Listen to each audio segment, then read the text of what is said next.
இனிப்பு நம்ம எல்லாருக்கும் பிடித்த விஷயம். இனிப்பேடு கொண்டாடுன்னு ஒருத்தன் வியாபாரம் பண்ணிகிட்டு இருக்கிறான். ஆனால் இனிப்பு வந்து உடலை வளர்க்கக்கூடியது, உடம்பு வந்து வளரக்கூடிய, திசுக்கள் வளர்க்கிறதுக்கு இனிப்பு வேணும், அவசியமாக வேணும். ஆனால் இனிப்பு தான் வெள்ளை சக்கரை நினச்சது தான் நம்ம முட்டாள்தனம். இனிப்பு வெள்ளை சக்கரை இல்லை. வெள்ளை சக்கரை இடையில காலத்தில் வந்த விஷயம்.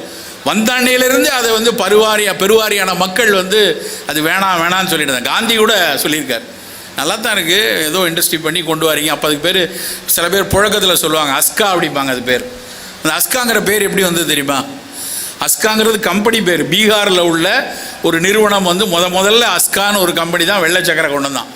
அதுலேருந்து அஸ்கா சக்கரைம்பாங்க. அப்படி தான் இருந்துச்சு. இன்றைக்கி எல்லாவனும் அதை வந்து வெள்ளை சக்கரை கொண்டு வந்துட்டான். ஆனால் வெள்ளை சக்கரை இனிப்பு இல்லை. இனிப்பு அப்படின்னா அந்த இனிப்பு சுவை கொடுக்கக்கூடிய ஒரு பொருள். இனிப்பு சுவை கொடுத்தது அன்றைக்கு அதெல்லாம் இனிப்பு சுவை கொடுத்தது பழங்கள் கொடுத்தன. எல்லா பழங்களும் பெருவாரியான பழங்கள் இனிப்பை பிரதானமாக கொடுத்துச்சு. அந்த பழங்கள் எடுக்கிறதுல எந்த தவறும் கிடையாது. அந்த இனிப்பு சுவை மற்றும் தந்தது விஷயம் தேன் கொடுத்தது, கருப்பட்டி கொடுத்தது, கரும்பு சர்க்கரை கொடுத்தது. அதெல்லாம் கொடுத்தப்ப சர்க்கரை வியாதி இவ்வளோ வரல. என்றைக்கு வெள்ளை சர்க்கரையாக வந்ததோ, ரிஃபைன்டு சுகராக வந்ததோ, அதுக்கப்புறம் தான் நமக்கு எல்லா வியாதிகளும். நம்ம நினைக்கிற மாதிரி சர்க்கரை வியாதி மட்டும் கிடையாது. நம்ம நிறைய பேர் நினச்சிட்டு இருக்கோம் ஒயிட் சுகர் சாப்பிட்டா சுகர் வந்துடும், அதனால தான் ஒயிட் சுகர் நிறைய எடுக்கக்கூடாதுன்னு. அப்படி இல்லை. ஒயிட் சுகர் வந்து சர்க்கரை, இரத்த கொதிப்பு, மாரடைப்புகள், புற்றுநோய், ஆல் த நான் கம்யூனிகபிள் டிசீஸ் எதுக்குமே ஆகாது.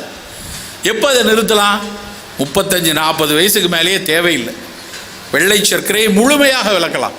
சிறு வயதிலிருந்து சின்ன குழந்தைகள் நம்ம வீட்டில் இருக்கும்போதே கருப்பட்டி, இனிப்பு துண்டு வேணும்னா கருப்பட்டியை எடுத்து கொடுக்குறது, இல்லை கொஞ்சம் தேன் சேர்த்து கொடுக்கலாம். அந்த இனிப்பை குழந்தை பருவத்திலேருந்தே பழக்கலாம். வெள்ளை சர்க்கரை எந்த அளவுக்கு நம்ம விளக்குறோமோ அந்த அளவுக்கு பல நோய்களினுடைய பிடிகளில் நம்ம சிக்காமல் இருக்கலாம்.